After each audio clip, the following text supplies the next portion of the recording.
Today on the Everything 80s podcast, the Howard the Duck movie, Marvel's Secret Shame.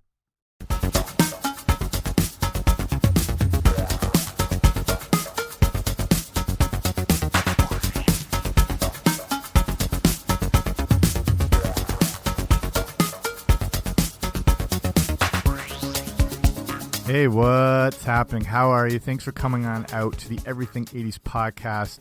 I'm Jamie. I'm glad you made it. Today we're looking at the infamous Howard the Duck movie. And how could this have possibly gone wrong? It had so much promise.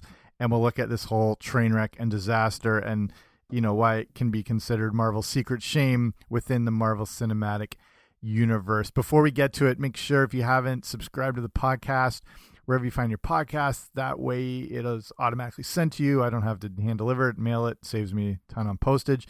I'm anywhere. I think you would find Spotify, iHeartRadio, Google Play, everything. Okay, let's do this. So, in case you don't know about this thing, Howard the Duck was a science fiction comedy that came out in 1986 based on the Marvel comic book. It starred Leah Thompson from Back to the Future.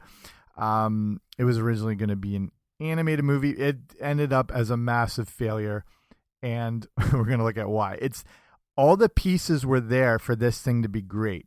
You've got one of the best movie guys of all time producing it, George Lucas, believe it or not. It had only been a few years since Return of the Jedi, so he's fresh and hot and all this sort of thing. You also had Leah Thompson, who's just come off Back to the Future a year earlier. It had elements of science fiction, comic books, comedy. Everything should have worked, but it didn't. So let's look back on who was Howard the Duck and the character and everything like that before we look at the train wreck of the movie. He was created, the character Howard the Duck was created by Steve Gerber and Val Mayerick. Sorry if I'm screwing that up, and not Stan Lee, who, you know, maybe borrowed some of his ideas from time to time.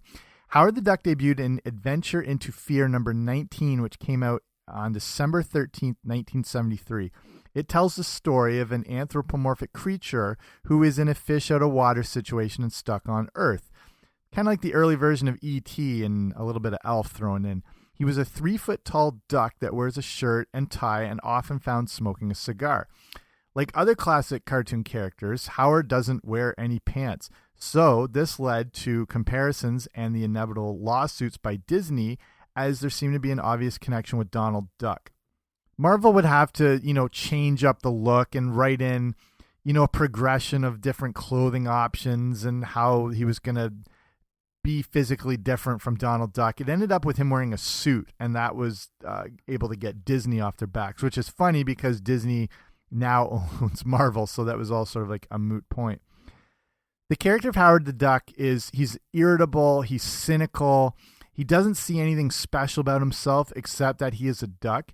He basically just wants to be left alone, but ends up getting dragged into various situations because he stands out. So then this is how he's introduced, and he appeared in different comic series called Man-Thing and different, and then he finally gets his own comic series called Howard the Duck, and I actually was able to track down some of the original. I got the original one on eBay and a few of the first other episodes. So the focus on his comic was a bit of a social satire, and there was some parodies of various other works. So a real focus in Howard the Duck's own comic was on his, you know, Howard's existential view of life, and that any dumb or serious moment in life was often only distinguishable by a momentary point of view. He didn't have any superpowers.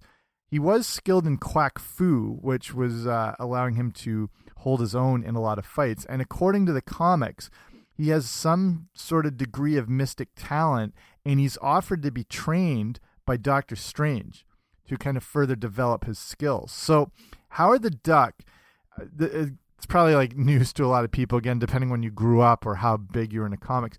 He found a lot of success in his own standalone comic book series.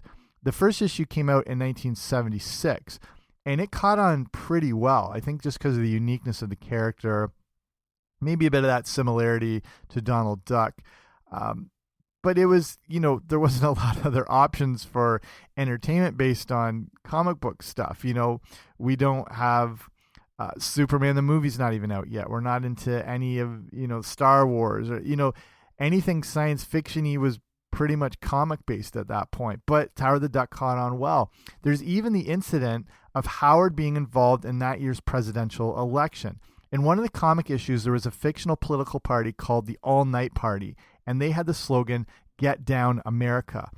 The issue came out during the presidential campaign of 1976, and Howard the Duck would actually get thousands of write-in votes in the actual election.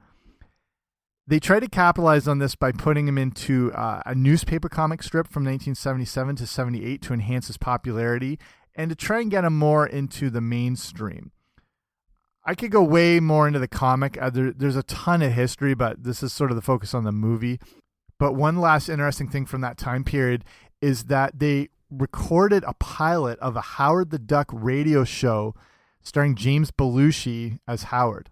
Okay, so this is now getting Howard to the big screen. So the origins of this movie go back as far as the creation of the original comic and back to George Lucas. So he had just finished American Graffiti, which, if that movie had not been the success it was, we never would have got Star Wars, Indiana Jones, basically his whole career if that thing didn't take off. But he was already interested in Howard the Duck and interested in turning that into a movie. American Graffiti had connected Lucas with Willard Huyck and Gloria Katz, who he had met in film school, and he knew they were very talented writers. When American Graffiti wrapped, he started talking about this funny comic that had some real film noir components to it. But it would have to sit on the back burner for a while because he had a little robot and monster space movie to work on that would end up changing the world and film forever. In 1984, fresh off of the Star Wars trilogy, he now turned his attention to producing films, and this wacky duck comic was still in the back of his head. Universal Studios were the ones that got on board with Howard the Duck, the movie, when they worked out a partnership with Marvel Comics. Not only was Universal on board, but they were dying to make it because they had originally passed on Star Wars and didn't want to miss the boat with another George Lucas project. But they probably should have in this case. Here's the plot of the movie. Quick synopsis. Howard is beamed to Earth from Duck World, where he lands in Cleveland of all places. He ends up saving a rock singer named Beverly, that's Leah Thompson, from a bunch of thugs, and they kind of form a relationship, if you want to call it that. Beverly introduces him to Phil, played by Tim Robbins, who works at a lab with the scientist Dr. Jennings, played by Jeffrey Jones. Jennings tries to return Howard back to his home, but ends up transferring an evil spirit into his own body instead. Howard, Beverly, and Phil are now in for the fight of their lives. The spirit has now become the dark overlord of the universe, and Howard is able to blow him to smithereens with a neutron disintegrator. Howard destroys the laser that could have sent him home, and he stays on Earth and ends up playing guitar in Beverly's band. Yeah, it's hard to watch this thing. I actually own it on Blu-ray, just to have record of it. It's kind of like the predecessor to Ninja Turtles 2, The Secret of the Ooze, which finishes with him. The movie finishes with him rocking out on stage. So here's some of the production on the Howard the Duck movie. So I mentioned earlier that there was some intention behind this movie being animated, as it would be a more practical approach than filming a live action one. But Universal needed the film for the summer release, so there was no way to get an animated one done in time. This would also give George Lucas a chance to use his industrial light and magic, which was becoming much more advanced. They tried to recreate the look of the comic, but still slipped in, some of their own little touches in there. In the opening shots of Duck World, it looks like New York City, and they include a lot of duck-focused products. I remember, again, depending when you grew up, I remember the commercials showing him reading that copy of Play Duck. And this struck a real chord because we knew this wasn't necessarily a kid's movie, and it made it kind of enticing.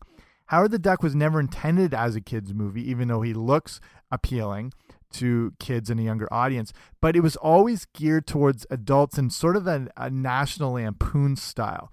They also decided to steer away from the themes of the comics and the existential crisis that Howard was going through and the things that made it, relatively deep, and they just wanted to make it a Duck from Space movie. With the involvement of Lucas and Industrial Light and Magic, the movie became more effects-based instead of story or satire-based. They would also change up the personality of Howard and make him a nicer character. But, the movie would still contain a lot of sexual elements to it. So again, just, confusing to any kids not knowing what this was actually intended for.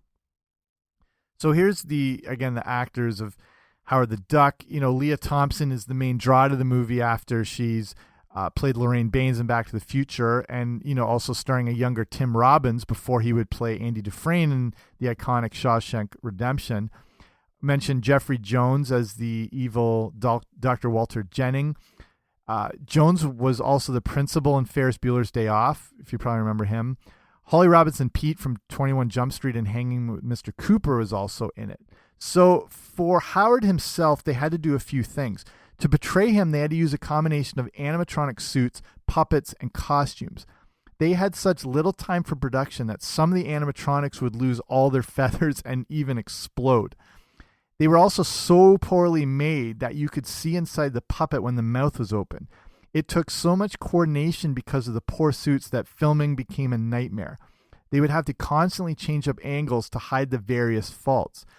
The scene where Howard, his head feathers, remember when they rise up when he's in bed with Leah Thompson? That scene took months to complete. The movie even features one of the first incidents of digitally removing objects from a film. The scene in particular, again, if you haven't seen this, you don't have to. It's probably better if you get familiar with this thing just to know where it stands as one of the greatest train wrecks of all time in film history. But there's a scene when Howard's chair is blown out of the apartment, and it was done using wires, which they would then digitally remove later. And that hadn't really been done before in film. So it gave him a lot more options and possibilities as far as scene creation. So looking at playing Howard the Duck. So with Howard himself, the important thing was to get the voice right, as this was going to drive the movie. Robin Williams was actually being considered, but they thought that his voice was too recognizable and it could detract from the direction of the movie. They also considered Martin Short and Jason Alexander from Seinfeld, which is amazing. They went with an actor named Chip Zien, Z-I-E-N or Z-I-E-N, depending on what country you live in. He was a Broadway actor and wasn't even cast until the movie finished shooting. To physically play Howard, they needed people shorter in stature.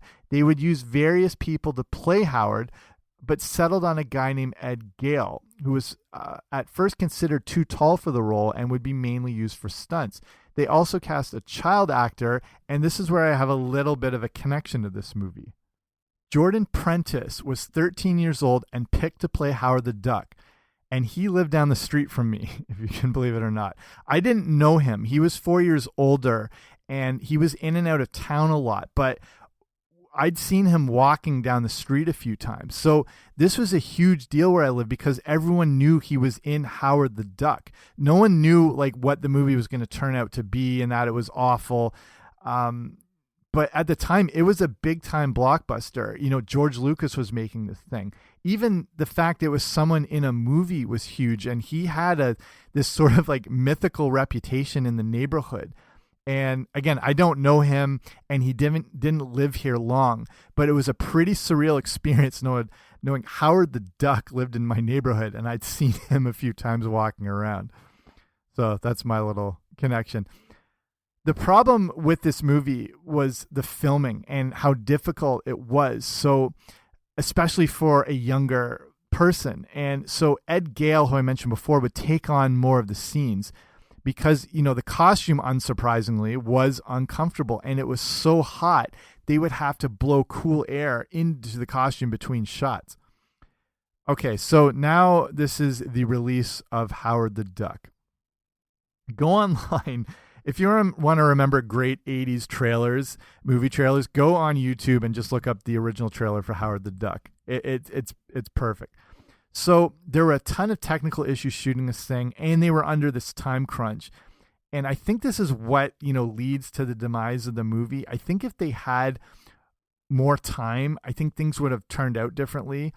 The initial test screenings before it was released had mixed responses, which I think made everyone nervous, and with good reason. But they put together these interesting trailers that are definitely compelling because it's this like cartoony looking character and it's a space science fiction thing. And I think from a trailer standpoint, it worked. But the movie came out on August 1st, 1986, and got obviously crushed by critics. It was called a, quote, hopeless mess, and the acting was criticized, along with it just being considered not funny.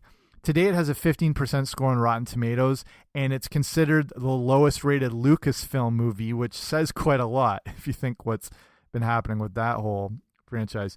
It was nominated for 7 Razzies, won 4 of them, and considered one of the worst movies ever made. It didn't help that it came out on a pretty decent weekend alongside movies like Blue Velvet, Friday the 13th, Part 5, also Flight of the Navigator. You know, not the greatest movies in history, but pretty strong ones, considering, especially Flight of the Navigator, which is obviously epic. It's one thing to be a critical disaster, but it was a commercial failure too.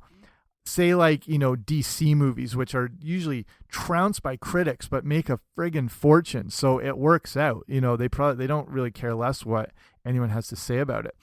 But in this case, you know, commercial failure. It would make just $5 million in its first weekend, putting it in 3rd place. It would end up making $16 million in the States and a total of $37 million worldwide. This was against a budget of $38 million. So that's relatively high for a movie of this sort, but it's still impressive that it kind of broke even. But, you know, this was far from expected though. So they lost money with advertising and promotion. So they didn't lose a ton, but they were planning for this thing to be big. Like they were planning this to be like Back to the Future big and huge returns. And it wasn't even close. So let's start winding it down here.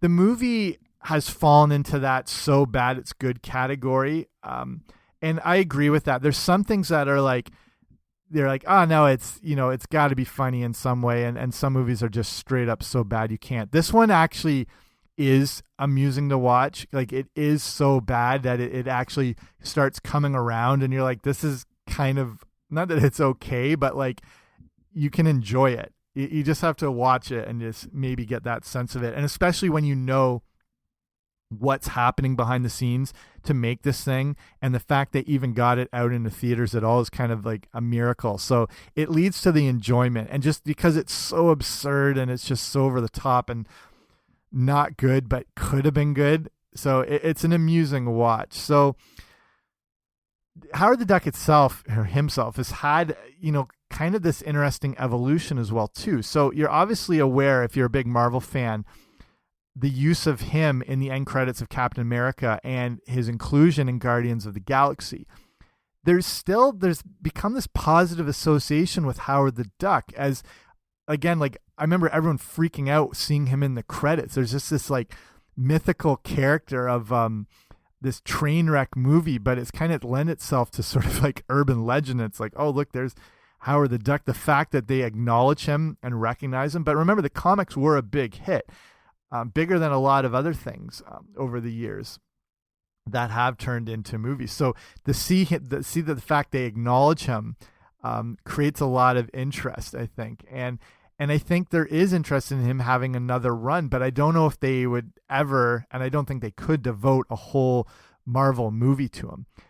But that's the thing. I thought when they released Guardians of the Galaxy, or when they announced Guardians of the Galaxy, I was like, I didn't think that was going to work. I thought that was going to derail the momentum of Marvel. Not be a flop per se, but not work as a feature film. But again, shows how much I know. Same thing for Ant-Man. I was like, I don't know if that would work. I think they're getting derailed a bit and, you know, getting into some fringe characters, which is what Howard the Duck is. So who knows? Like, who knows if that could work? The original movie itself was left open for a sequel, but I think we can rule that out. But a new direction for it could be amazing. There's the purported Howard the Duck series coming out for Hulu, created by Kevin Smith. I don't know how that's all working or when, or it's a ways off. We've been hearing this thing for years. So I think that's as close as we'd probably get to a Howard the Duck movie, but that's still pretty awesome. And I think people like that can do it justice. So it's funny to think about this forgotten movie that is technically part of the Marvel Cinematic Universe. And it's the very first one, if you want to get specific. It's the very first Marvel movie to ever exist. And it has developed a bit of a cult following. And again, like, you know, I do look back on this thing fondly, where there's other movies you just completely dismiss and remove from your memory. Howard the Duck sort of holds a special spot. Like I said, I tracked down the original comic. I have the Blu-ray of it. There's just something about it that sticks with you. And I think it stuck with those executives at Marvel and Disney, the fact they include him a little bit in their blockbusters. Even if it's just a cameo, there is still some significance to this character. Okay, that's everything on the Howard the Duck movie. Hopefully you enjoyed this episode. Again, if you haven't already, subscribe wherever you find your podcasts. I should be there. If you really like the show, leave it a rating and review. That way more people get to see it. Helps me out, helps everyone out. But that's it for me. Thanks for listening. Talk to you later. Bye. 88 miles per hour!